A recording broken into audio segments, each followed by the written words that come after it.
Relacionamentos virtuais e psicanálise. O que tem em comum? Então, esse será o texto de hoje e a conclusão da aula 4 da nossa disciplina de narcisismo e a psicanálise, ou a visão da psicanálise em relação ao narcisismo. Então, te convido a assistir até o final. Então, vou me apresentar, meu nome é Leandro, sou estudante de psicanálise, estou no 2º ano de faculdade na Uninter e estou estudando para me formar psicanalista. A graduação é de psicanálise, mas lembrando que para ser psicanalista não basta ter só a graduação. Na verdade, a graduação ela vai ser um meio de comprovante, mas a graduação é para trazer o conhecimento, a questão teórica. Só que para ser psicanalista, além da teoria, tem que passar por análise, ser paciente, no caso, como se fosse um paciente também, e também ter um supervisor. Se não for isso, não dá para ser considerado psicanalista. Então, tem que ter esse tripé psicanalítico. A faculdade ela é só um suporte para a questão teórica. Então, para ficar bem claro essa questão da psicanálise. Ou para quem pretende ser psicanalista. Quem sabe? Né? Então, vamos ao texto, sem mais delongas. E aí, vamos entrar nos relacionamentos virtuais. O que o texto da faculdade nos traz? Lembrando que os textos eu não leio antes, são estudos meus da faculdade, então eu acabo lendo junto aqui, gravando vídeo, mas também disponibilizo para poder ter discussões, estudos, oportunizar também o conhecimento. Claro que isso não isenta de não fazer a faculdade, de não querer fazer a faculdade, né? Tanto é que tem que fazer prova, tem que fazer trabalhos, enfim, questões acadêmicas, que é normal de qualquer faculdade. E era isso. Então, vamos lá. Relacionamentos virtuais. Outro tema fundamental a ser abordado são os relacionamentos virtuais, considerando que passamos uma parte significativa, se não a maior parte, do nosso tempo diante de telas, imersos no meio digital e nos relacionamentos de diversas maneiras. Antes de desenvolvermos melhor esse conteúdo, devemos esclarecer um ponto crucial, a virtualidade. Essa palavra é frequentemente utilizada para designar algo que ocorre ou existe apenas no meio digital, como se fosse algo não real em oposição à realidade. Então aí tem esse termo virtualidade. Levi afirma que o virtual deve ser compreendido como uma realidade em potencial e não deve ser confundido com falso ilusório, porque as coisas acontecem no virtual. Mesmo sendo virtual, mas as coisas acontecem. Existem pessoas interagindo, existem seres humanos interagindo. O virtual é uma parte integral do real, uma dimensão que coexiste com a atual e pode influenciar e moldar a realidade concreta. Segundo ele, a virtualização, longe de ser a negação do real, é uma das formas de existência do ser. E com essa perspectiva, podemos entender que o virtual possui e produz efeitos que concretizam algo e que se tornam realidade para muitos. Portanto, abordaremos o tema dos relacionamentos virtuais com isso em mente. Então, aqui a introdução foi para isso, para ter em mente a diferença de virtualidade, questão virtual, que não está negando o virtual não está negando a realidade, é só a realidade que está chegando dentro do virtual. Então é isso que está trazendo aqui o texto, a introdução, para a gente ver essas outras questões. Definições e características. A expressão relacionamentos virtuais refere-se às interações estabelecidas entre indivíduos por meio de plataformas digitais, onde a comunicação ocorre predominantemente por textos, imagens, vídeos e outros formatos de mídia. Esses relacionamentos podem variar de amizades e romances a laços comunitários e colaborações profissionais. Suas principais características incluem a ausência de corpo físico, flexibilidade e pluralidade de identidades, representações e comunidades virtuais. Então é um campo bem amplo. Aí aqui fala a ausência de corpo físico. O cyberespaço, por ser um espaço não físico, permite que as pessoas assumam identidades virtuais, o que pode evitar constrangimentos relacionados à aparência física e permitir que se revelem de forma que desejam. Correia e Júnior afirmam que isso é particularmente evidente em ambientes como jogos online e redes sociais, onde os indivíduos podem criar avatares e perfis que representem versões idealizadas de si, livres das restrições impostas pelo corpo físico. que muitos não se aceitam. E aí esses meios digitais é um meio que a pessoa pode sentir do jeito ideal que gostaria de ser. Personagens, enfim.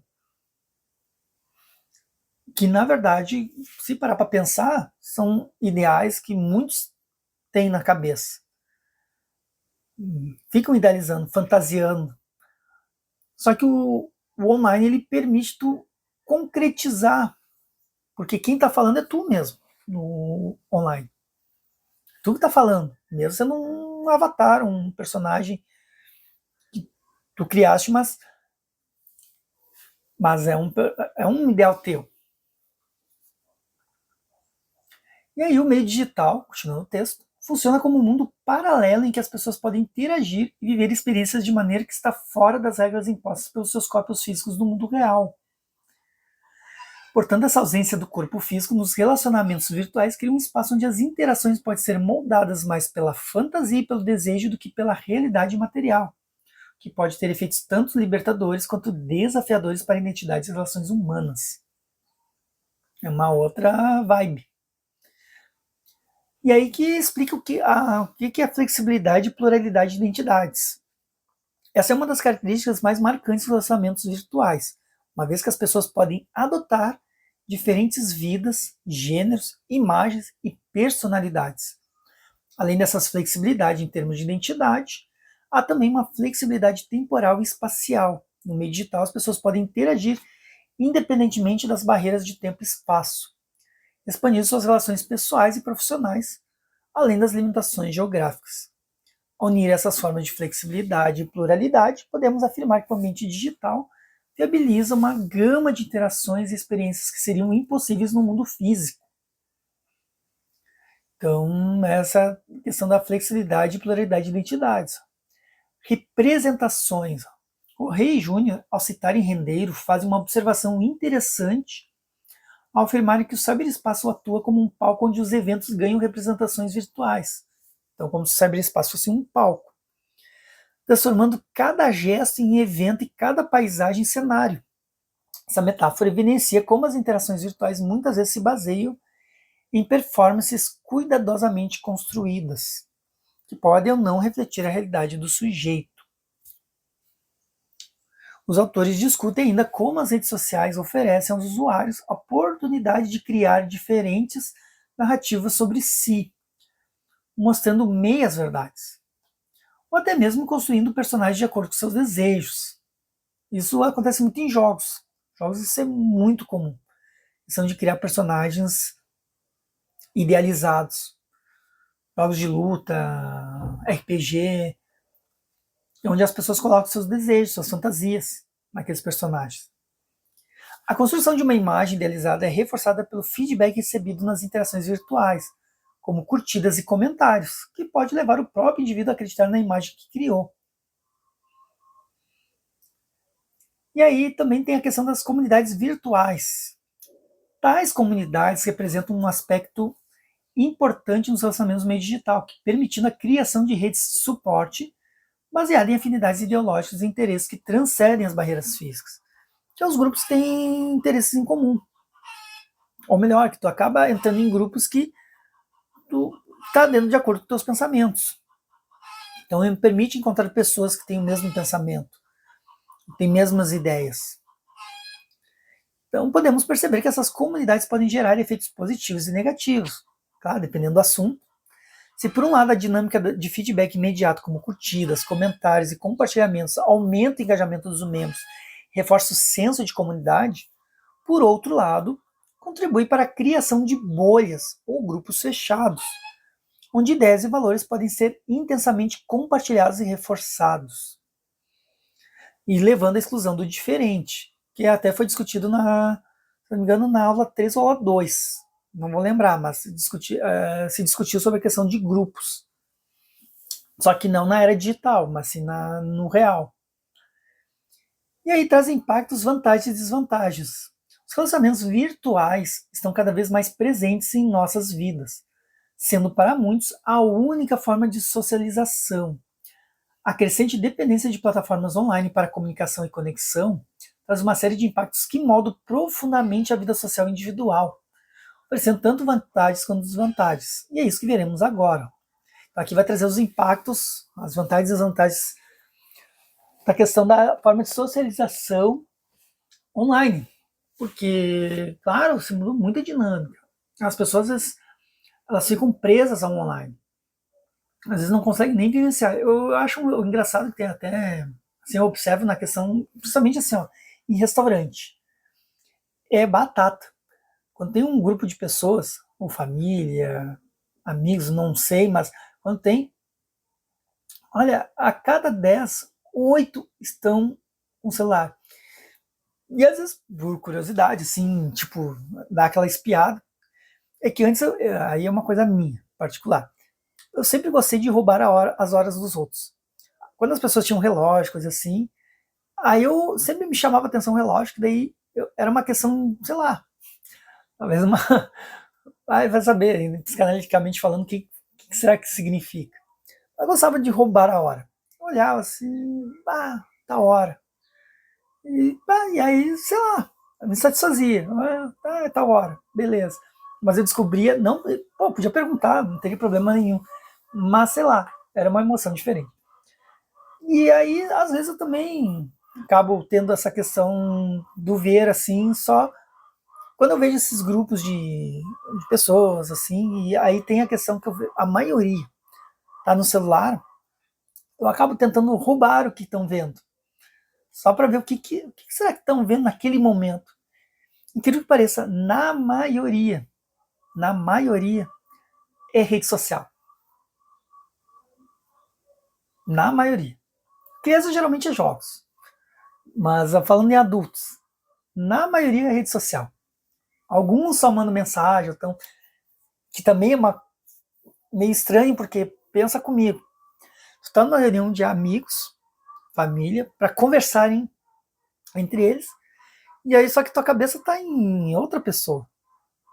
Tu não tá naquele momento ali no local.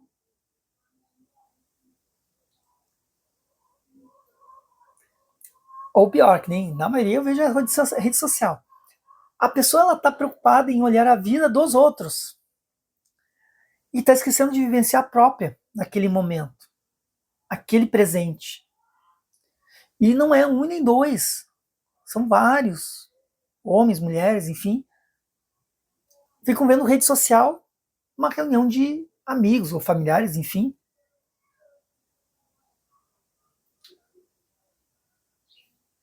Fica aí uma reflexão para ti. Né? O que tu acha sobre isso? Deixa aqui nos comentários. É algo de se pensar. Mas aí eu acabo vendo, aí eu observo, roubo o que estão vendo. Mas é muito engraçado, muito engraçado. Daí as pessoas estão cuidando a vida de outros e não estão conectados na realidade, de certa forma. E tudo natural, assim.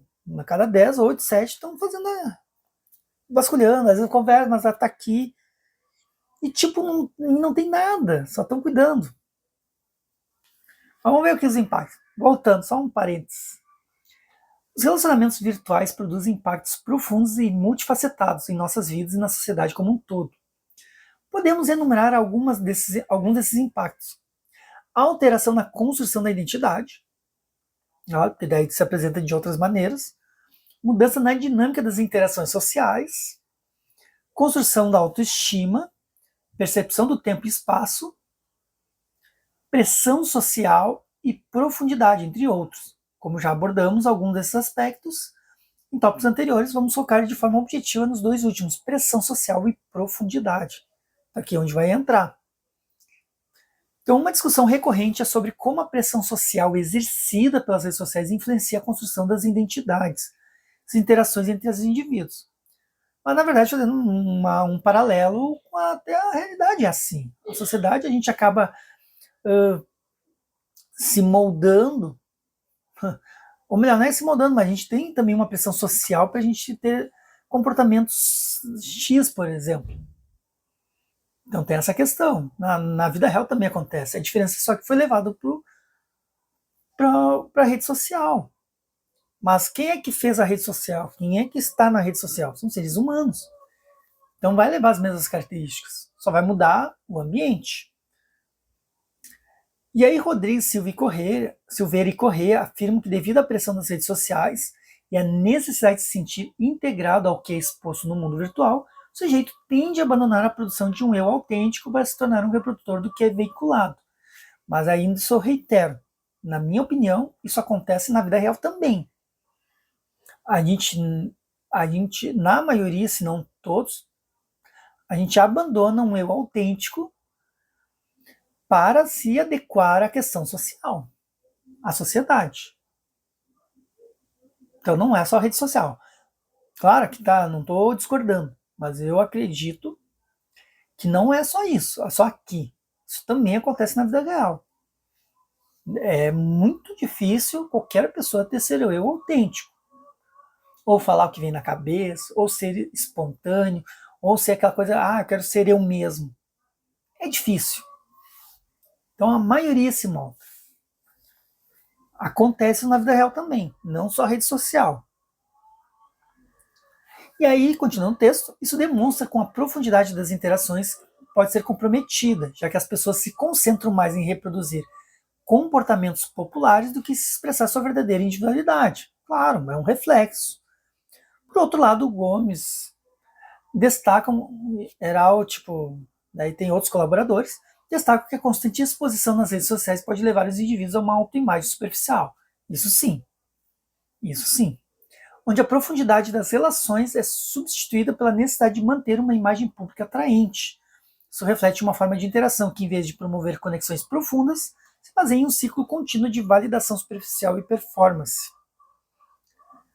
E as vantagens? As vantagens dos relacionamentos virtuais também foram abordadas em outros tópicos. Aqui pontuaremos duas das principais vantagens: a inexistência de fronteiras geográficas e a flexibilidade. Aí tem as vantagens, que, digamos, permite tu se relacionar com pessoas de outro país, por exemplo. Aí, de acordo com Giordano Filho, os relacionamentos virtuais permitem que as pessoas expandam suas redes de contatos, participem de comunidades globais e tenham acesso às perspectivas e experiências diversas. Eles oferecem a possibilidade de interagir independentemente das fronteiras de tempo e espaço, conhecer pessoas e culturas distantes de sua realidade, e expandir suas relações pessoais, profissionais e amorosas. A capacidade de ultrapassar as fronteiras físicas não apenas enriquece a vida social dos indivíduos, mas também contribui para a formação de uma comunidade global, mais interconectada e consciente das diferentes realidades ao redor do mundo. Então, a flexibilidade, por sua vez, pode ser compreendida de várias formas, em relação ao modo como os indivíduos constroem suas identidades e na possibilidade de se conectar com outras pessoas de maneira que se ajuste às suas rotinas em compromisso, citando a manutenção dos relacionamentos. E aí vem as desvantagens. Né? A gente viu as vantagens da construção de identidades, conectar com o mundo, com outras pessoas, pode ajustar os compromissos, não precisa mandar uma mensagem, mas se a pessoa responder 2 horas depois, não tem problema. Então, vão se adaptando às suas realidades e suas rotinas. Mas a desvantagem. Relacionamentos virtuais, embora ofereçam várias vantagens, também apresentam desvantagens, como a ausência de proximidade física, os enganos, as interações sociais superficiais, tá? Não tem profundidade, a alteração da medida de afetos e a superexibição. Então, essas desvantagens. E diferentemente das interações presenciais, onde a linguagem corporal, o toque e outras formas de comunicação não verbal, por exemplo, o olhar, o movimentar as mãos, o direcionar o seu corpo para a pessoa ou para o ambiente, tudo isso se perde no mundo digital, de uma certa forma. E aí aqui fala que aí, não verbal desempenha um papel significativo na construção de vínculos emocionais. Os relacionamentos virtuais são limitados ao uso de textos, imagens e vídeos. Não tem aquela coisa ao natural. Essa falta de proximidade são limitados ao uso de... Essa falta de proximidade física pode levar a um sentimento de desconexão.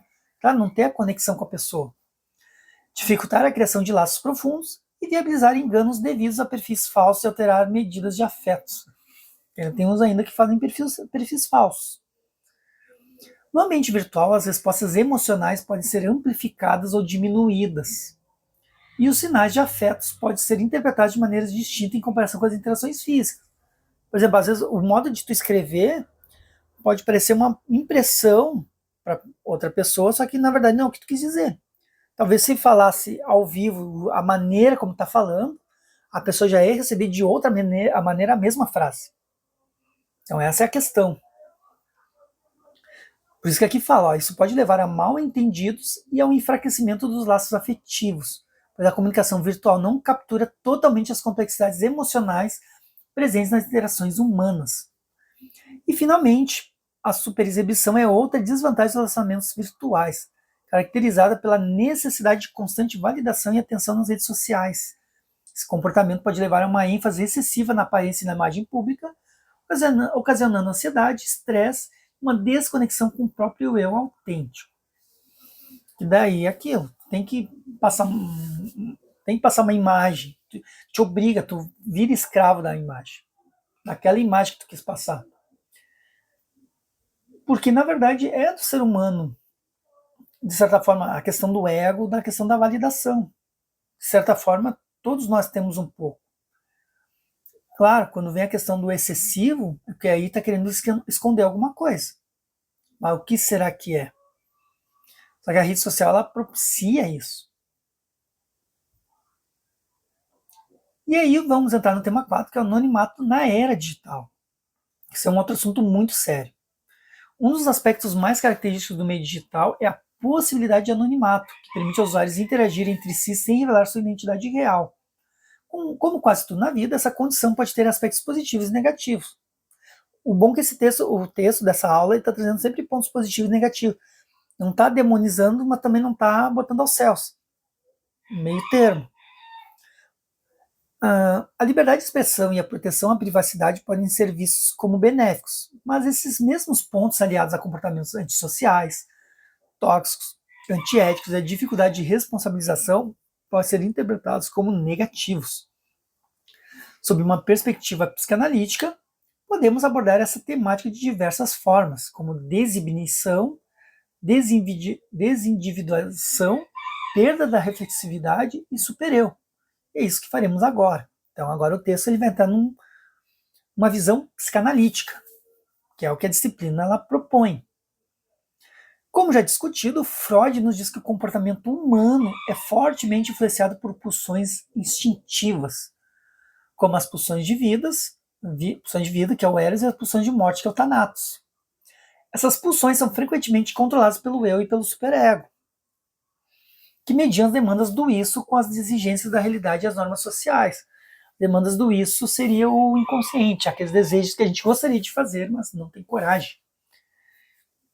Então aí o eu e o supereu fica nesse jogo. O supereu é aquele que põe as regras. O eu é o eu existo, e o isso é o que gostaria de fazer, coisas que estão fora da lei, muitas vezes. Ou não, enfim. Mas fica esse jogo de energias, de pulsões. E aí entra na desinibição. Ó. No contexto do anonimato digital, essas barreiras de controle se enfraquecem, uma vez que a ausência de uma identidade explícita em interações online reduz o medo de julgamento social e das consequências das ações. Em outras palavras, na vida real, talvez deixe de falar muitas coisas porque tem medo do julgamento, coisa assim. E aquele enfraquece a desinibição. Não fica inibido, tu pega e fala. Né? E nesse sentido, Machado afirma que com a redução do medo e de julgamento e a ausência de repercussões sociais imediatas, as plataformas digitais se tornam terrenos férteis para a expressão de desejos reprimidos e comportamentos agressivos. Também dá coragem nesse sentido. Outra questão que fala aqui, além da desinibição, fala da desindividuação. Esse conceito refere-se à perda da identidade individual, que pode ocorrer em ambientes de grupo ou quando as pessoas se escondem atrás do anonimato digital. Com o texto das redes sociais, essa desindividuação pode ser exacerbada pelo anonimato, permitindo que indivíduos atuem sem a preocupação com as consequências pessoais, de acordo com Machado. Não mede as consequências, como se fosse um terreno livre. Uma vez que reduz a autoconsciência e a responsabilidade moral. Há, portanto, uma maior probabilidade de comportamentos desviantes, pois as normas sociais são enfraquecidas e o indivíduo sente-se menos responsável por suas ações. Então tem essa questão da desindividuação. Perda da reflexividade.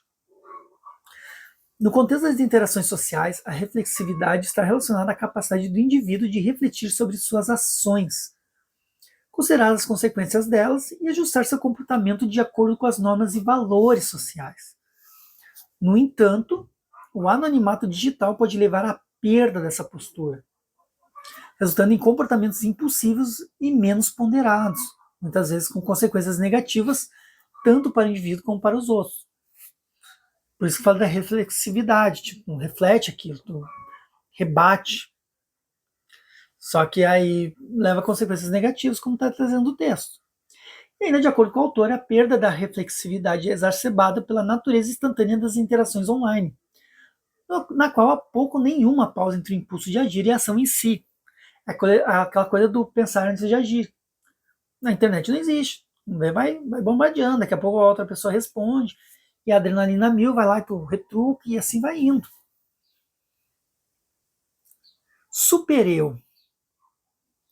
Como estudado anteriormente, o supereu internaliza as normas sociais, os valores morais e as proibições aprendidas durante o desenvolvimento, atuando como uma força reguladora e impondo limites ao isso, que é a fonte dos desejos e impulsos primários. Para te entender a diferença de supereu e isso, ou superego e id, eu vou dar um exemplo bem simples que aparece muitos em filmes, desenhos. Acho que até do Pica-Pau até já teve da questão do anjinho, demônio falando. Mas tem muitos lugares que fala, o anjinho, não faz isso, não sei o que, e o diabinho, não, tem que fazer, tem que fazer. É a mesma coisa. O super-eu seria o anjo, que regula as normas, os valores, tudo. E o diabo é o isso, é o inconsciente, é o id, que diga, não, mas vai lá, faz, não vai dar nada. Se der, também tu vai te satisfazer, sabe? Então é isso. E essas forças brigam. E o eu, o ego, é a pessoa que está ali. E agora, o que eu faço? Claro que na maioria das vezes a gente acaba seguindo o anjo. Não sei se é a maioria, mas enfim. Segue o anjo. Só que o diabinho, o id, ele tem que satisfazer de alguma maneira. Ele quer que tu faça alguma coisa. E aí é onde vem a questão dos sintomas. Então, como é que ele age? Então, bom, já que tu não vai fazer isso agora, então eu vou me realizar de outro jeito. Tu vai ficar doente, tu vai ficar com dor no corpo, tu vai ter ansiedade, vai ter depressão, pode ter, sei lá, fugiu neurose, né, questões neuróticas, enfim. Então aí são sintomas que vêm da realização do diabinho, tá aqui do teu lado e tu não quis fazer. Tem isso. Claro que também existe a questão do super-eu, que dá as normas também, que às vezes cria sintomas de angústia, de decepção, de inferioridade, porque na verdade o que acontece? Também às vezes aquele anjo é muito punitivo, demais assim a coisa. Então se tu não faz aquilo de acordo com o que está dizendo, tu fica te punindo, tu te desmerece, tu não sou nada, só faz coisa errada. Então tem os dois lados da moeda aí. Em outras palavras, o super-eu age como uma espécie de juiz interno, que é o anjo, promovendo sentimentos de culpa ou vergonha quando uma pessoa considera ou realiza ações que violam esses padrões internalizados. E quando o super-eu é enfraquecido, há uma maior probabilidade que o comportamento se alinhe mais estritamente com os desejos do isso. Num ambiente online, isso pode manifestar-se em uma falta de empatia e respeito pelos outros, uma vez que as barreiras internas que normalmente impediriam tais comportamentos são menos eficazes. Digamos, fica mais solto na rede online. E o último tema para finalizar a aula, que é o local de prazer, e um ponto de interrogação. E aí vem a pergunta, como compreender esse não lugar? Porque um lugar não existe, físico, por exemplo. O cyberespaço deve ser visto como um local de prazer, onde experimentamos diversas identidades e nos manifestamos sem o rígido controle do super-eu.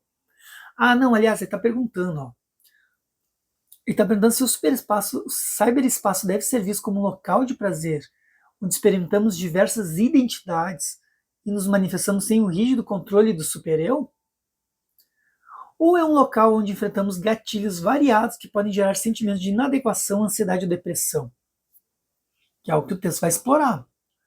Local de prazer. O mundo digital oferece inúmeras possibilidades de prazer, desde o acesso instantâneo à informação, ao entretenimento até a facilitação de conexões sociais que podem proporcionar satisfação emocional e intelectual. E aqui fala da definição de criação de experiências. As experiências digitais são frequentemente moldadas pelas preferências individuais e por algoritmos que adaptam o conteúdo para maximizar o engajamento e a satisfação. Tipo, ele vai mostrar o que tu gosta. Ah, como é que ele sabe que tu gosta? Na verdade, ele vai tentando, ele vai te mostrando várias coisas. Antes que tu clique em uma coisa, ele gosta disso. Já vai apresentar coisas que têm a ver com isso. E se tu fica mais tempo no vídeo, mais ele encara que tu gosta daquele conteúdo. E a possibilidade de criar e participar dessas experiências gera uma sensação de prazer, pois oferece uma forma de escapar da rotina diária e explorar novas realidades. Isso na criação de experiências. E aí vem a construção de uma nova imagem. Aqui está entre parênteses uma nova. Pode ser uma imagem, uma segunda imagem. O cyberespaço permite a criação de uma imagem nova ou idealizada de nós mesmos, o que pode não ser possível na vida real. As redes sociais, em particular, são espaços onde podemos manipular cuidadosamente nossas aparências, estilo de vida e opiniões, projetando uma versão que desejamos ser ou que acreditamos ser mais apreciada pelos outros. Tá aí, nos dias de hoje, que aqui até nem fala, que é a questão da inteligência artificial. Hoje em dia as pessoas estão mudando até o corpo com a inteligência artificial. Existia o Photoshop, agora o IA está trazendo coisas mais gritantes, digamos assim. Então ele tá permitindo esse tipo de coisa. Influência e impacto.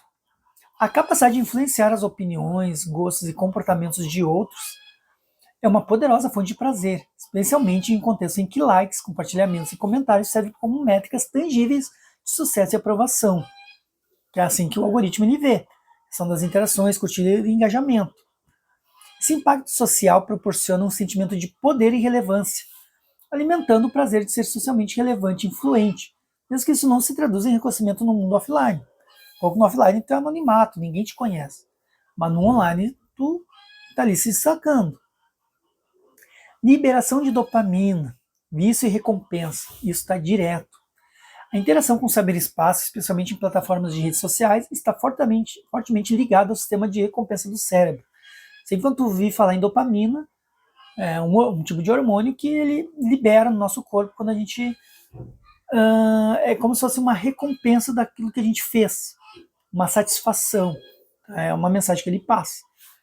Então, cada notificação, um like ou nova mensagem pode desencadear a liberação de dopamina, um neurotransmissor associado à sensação de prazer e recompensa.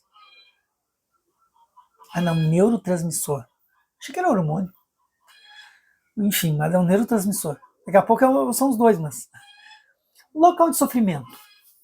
Embora o cyberespaço ofereça inúmeras oportunidades para a criação de prazer, também pode ser um local de intenso sofrimento psicológico e emocional.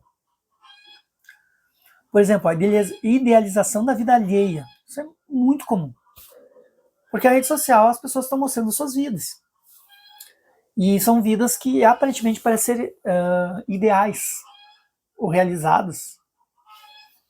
Então, aqui, ó, a idealização da vida alheia. Ó. Essa é uma das principais causas de insatisfação e sofrimento, uma vez que as plataformas sociais frequentemente apresentam versões editadas e idealizadas das vidas das pessoas, criando uma ilusão de perfeição. Isso mesmo sabe que aquilo foi editado. Podem sentir-se inadequados ou insatisfeitos. O fenômeno das redes sociais incentiva a supervalorização da imagem, que pode levar à insatisfação pessoal quando a realidade não corresponde à imagem idealizada apresentada online, conforme apontado por Gomes. Aqui, cara, isso traz autores, tudo, mas é bem isso mesmo. Competição, pressão social, ansiedade, estresse e depressão. A busca constante por validação e reconhecimento frequentemente provoca competição e pressão social, uma vez que a manutenção da imagem idealizada e do estilo de vida atraente se torna uma prioridade. Tu tem que estar mantendo os likes. Se tu relaxar, tu perde. E aí vem toda pancada de coisas. Esse contexto pode resultar em adoecimentos graves, tanto devido ao processo de manutenção dessa imagem, quanto ao sentimento de inadequação e fracasso quando as expectativas não são atendidas, ou quando não tem as curtidas que gostaria. Assédio e bullying. Essas formas de agressão são facilitadas pelo anonimato e pela desinibição, proporcionados pelo cyberespaço. As vítimas de assédio online enfrentam ataques pessoais que podem causar danos emocionais profundos, incluindo depressão, ansiedade e, em casos extremos, suicídio. Imagina. Uso compulsivo e medo de perder eventos e experiências, que é abreviado como FOMO. O uso compulsivo do cyberespaço, especialmente das redes sociais, pode levar ao desenvolvimento de comportamentos viciantes, pode criar vícios, onde o indivíduo se sente compelido a estar constantemente conectado. Esse comportamento pode ser relacionado à liberação de dopamina, resultando em um ciclo de vício, onde a busca por recompensas rápidas e fáceis no cyberespaço interfere em outras áreas da vida, como trabalho, estudos e relacionamentos pessoais, causando deterioração da saúde mental e emocional. É importante destacar ainda o fenômeno conhecido como FOMO, vem de Fear of Miss Out. Esse fenômeno se refere à ansiedade constante de estar perdendo experiências ou eventos importantes que outros estão compartilhando online. Esse medo pode levar a um uso ainda mais compulsivo das redes sociais. Claro, aquela coisa que tu gostaria de vivenciar aquilo que estão vivenciando, como não pode, então tu fica se realizando vendo os outros. E é onde vem um vício. Na tentativa de se manter atualizado e conectado, alimentando um ciclo de estresse e insatisfação. Exposição indesejada. A exposição indesejada, seja por meio de vazamento de informações pessoais ou compartilhamento não autorizado de conteúdo íntimo, é uma fonte significativa de sofrimento no cyberespaço. Essas violações da privacidade podem ter consequências devastadoras para a vida pessoal e profissional da vítima, gerando sentimentos de vergonha, humilhação e impotência. Distorção da realidade. Esse fenômeno ocorre devido às representações idealizadas e selecionadas da vida que as pessoas criam online. Claro, aí acaba distorcendo, gerando frustração e sofrimento. A idealização e a distorção da realidade nas redes sociais podem criar uma dissonância cognitiva que afeta severamente a saúde mental dos usuários. Dependência de validação. Isso muito tem a questão narcísica. Os usuários podem se tornar obcecados pelo feedback que recebem online, baseando sua autoestima e felicidade na quantidade de likes e comentários que suas postagens geram. Isso pode criar um ciclo de dependência emocional, onde o valor pessoal é medido por indicadores superficiais de aprovação social, gerando insatisfação e ansiedade quando essas expectativas não são atendidas. Isolamento social. Apesar do cyberespaço oferecer conexões aparentemente infinitas, ela também pode levar ao isolamento social. A dependência das interações online pode diminuir a qualidade e a quantidade de interações face a face. A pessoa se isola mais, resultando em sentimentos de solidão e desconexão, e contribuindo para o distanciamento dos relacionamentos reais e significativos. Isso é bem real mesmo. E aqui, como toda a disciplina, sempre traz a questão na prática, que já estamos finalizando a aula. Vamos agora examinar um recorte clínico sobre como somos afetados em vários níveis no meio digital. Ressaltamos que todos os dados e nomes foram alterados para preservar a privacidade e a confidencialidade. Daí tem a Luciana, que é analisanda, e a Mariana, que é psicanalista. Tenho vários compromissos este final de semana. Tem? Sim, mas não poderei ir em nenhum deles. Não poderá? São amigos da internet. Eles não podem saber como sou de verdade. E aí fica para reflexão nessa aula de hoje. Então, espero que tenha aprendido muito a questão do cyberespaço, da questão da psicanálise, onde é que entra. Isso, apesar de o texto não ter trazido, mas está muito conectado também na questão narcísica do indivíduo. E a rede social, ela reflete muito isso. Então, espero que tenha gostado, tenha aprendido muito. E te vejo na próxima aula, na aula 5. Então, até mais.